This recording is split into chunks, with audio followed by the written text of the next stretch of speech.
అందరికీ నమస్కారం. నేను మీ Haripriya. Welcome to my channel. ఇవాల్టి వీడియోలో మనకు వరలక్ష్మి వ్రతంలో వరలక్ష్మి వ్రత కథకు ఎంతో ప్రాముఖ్యత ఉంది కదా, ఎంతో విశిష్టత కూడా ఉంది. ఈ వ్రత కథను పూర్తిగా చదివితేనే మనకు పూర్తి పూజా ఫలితం అనేది లభిస్తుంది. ఇవాల్టి వీడియోలో వరలక్ష్మి వ్రత కథను చెప్తున్నాను. మీరు కథ అక్షింతలు చేత్తో పట్టుకుని ఈ వ్రత కథను వింటే సరిపోతుంది. వరలక్ష్మి వ్రత కథ ప్రారంభ. సౌనకాది మహర్షులను ఉద్దేశించి సూతుడు ఇట్లు చెబుతున్నాడు. మునులారా, స్త్రీలకు సౌభాగ్యదాయకమైన వ్రతమును ఒకదానిని శివుడు పార్వతికి తెలియచెప్పెను. లోకోపకారమునకై దానిని మీకు వివరంగా వివరిస్తాను, శ్రద్ధగా వినవలసిందన్నాడు. పూర్వం శివుడు ఒకనాడు తన భస్మసింహాసనముపై కూర్చుని ఉండగా ఇంద్రాది ఇతర దిక్పాలకులు నారద మహర్షి స్తుతి స్తోత్రములతో పరమేశ్వరుణ్ణి కీర్తిస్తున్నారు. ఆ మహత్తర ఆనంద సమయంలో పార్వతీదేవి పరమేశ్వరుణ్ణి ఉద్దేశించి, నాదా, స్త్రీలు సర్వసౌఖ్యములు పొంది పుత్ర పౌత్రాభివృద్ధిగా తరించుటకు తగిన వ్రతమునొకదానిని ఆనతినియ్యవలసినదిగా అడిగినది. అందుక త్రినేత్రుడు మిక్కిలి ఆనందించిన వాడై, దేవి, నీవు కోరిన విధముగా స్త్రీలను ఉద్ధరించు వ్రతము ఒకటున్నది. అది వరలక్ష్మి వ్రతం. దాని విధి విధానం వివరిస్తాను, విను. శ్రావణమాసంలో పౌర్ణమి రోజుకు ముందు వచ్చు శుక్రవారం నాడు ఈ వ్రతము చెయ్యవలెనని పరమశివుడు పార్వతీదేవికి చెప్పెను. పార్వతీదేవి, దేవా, ఈ వరలక్ష్మీ వ్రతమునకు ఆదిదేవతగా ఎవర్ని చేసిరి? ఈ వ్రతమును చెయ్యవలసిన విధానమును తెలియజెప్పమని పార్వతి అడిగింది.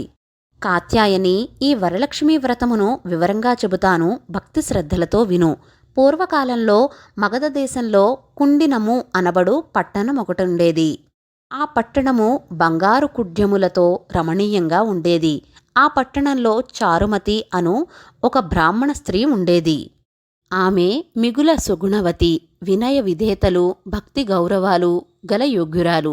ప్రతిరోజు ప్రాతకాలమున నిద్రలేచి భర్త పాదాలకు నమస్కరించుకుని ప్రాతకాల గృహకృత్యాలు పూర్తి చేసుకుని అత్తమామలను సేవించుకుని మితముగా సంభాషిస్తూ జీవిస్తుండేది.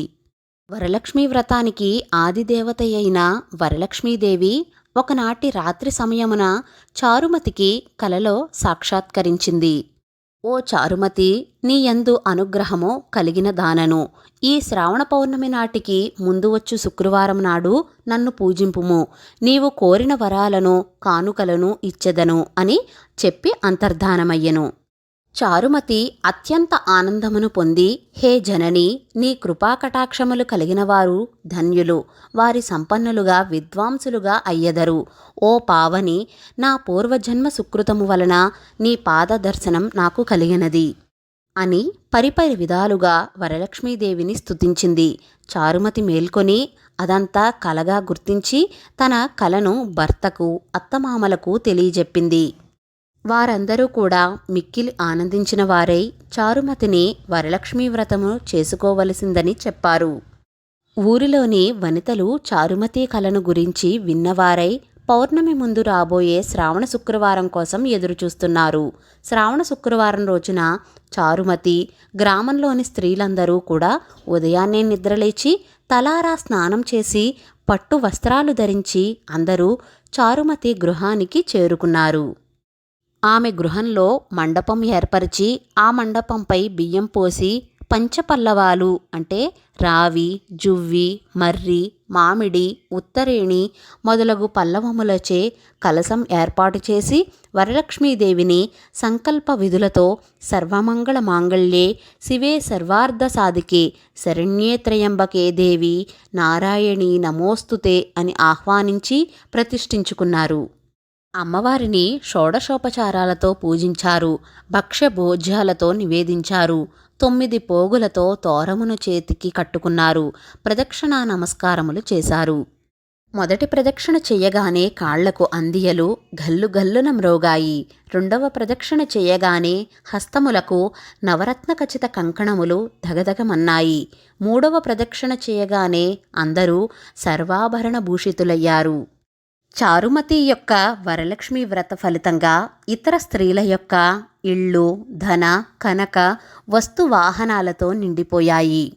ఆయా స్త్రీల ఇళ్ల నుండి గజతురగ రథవాహనములు వచ్చి వారిని ఇళ్లకు తీసుకువెళ్ళాయి. వారంతా మార్గమధ్యంలో చారుమతిని మిక్కిలి పొగుడుతూ ఆమెకు వరలక్ష్మి కలలో సాక్షాత్కరించి అనుగ్రహించగా ఆమె వరలక్ష్మి వ్రతంతో తామందరినీ మహద్భాగ్యవంతులను చేసిందని పొగిడిదిరి.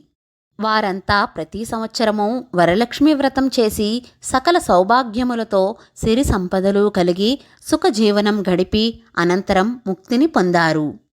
మునులారా, మహర్షులారా, ముముక్షువులారా, శివుడు పార్వతికి ఉపదేశించిన వరలక్ష్మి వ్రతాన్ని సవిస్తారంగా మీకు వివరించానన్నాడు సూత మహర్షి. ఈ కథ విన్నా, ఈ వ్రతం చేసినప్పుడు చూసిన సకల సౌభాగ్యాలు, సిరి సంపదలు, ఆయురారోగ్యాలు సిద్ధిస్తాయి. ఇక్కడతో కథ సంపూర్ణం. కథ అక్షింతలు కళ్ళకు అద్దుకుని అమ్మవారి మీద కొద్దిగా వేసి మిగిలిన అక్షింతలను మనపై వేసుకోవాలి. మన ఇంట్లోని పెద్దవారి చేత అంటే భర్త చేత కానీ అత్తమామల చేత కానీ ఈ కథాక్షింతలను వేయించుకోవాలి. ఇదే వరలక్ష్మి వ్రత కథ.